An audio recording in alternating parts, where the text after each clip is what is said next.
Hello there! This tutorial will show you how to set up your email gateway using SparkPost to manage your subscribers using the Wemail plugin. Firstly, make sure you have an account registered with SparkPost. After registration, you will see the following screen. Under Configuration, click on API Keys and then click on Create API Key.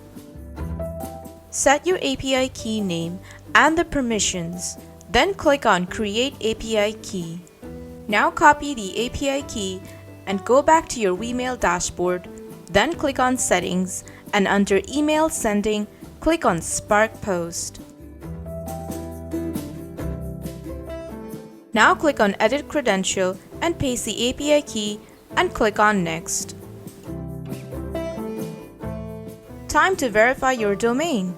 Log into your SparkPost account and navigate to Sending Domains under Configuration and then click on Add Domain.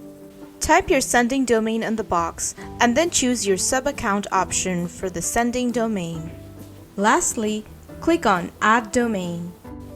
In order to verify the domain, you must place the DKIM.txt record displayed into your DNS. To add the DKIM record to your DNS, first copy the hostname portion provided in the SparkPost UI and paste it in the host section of your DNS.txt record.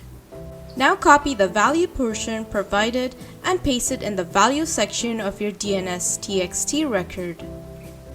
It can take a bit of a while for the DNS changes to take place. You can check the TTL amount within your DNS provider. TTL stands for Time to Live. Once it is ready, you may click the orange Verify TXT record in the UI. If the domain validates successfully, this is what it should look like.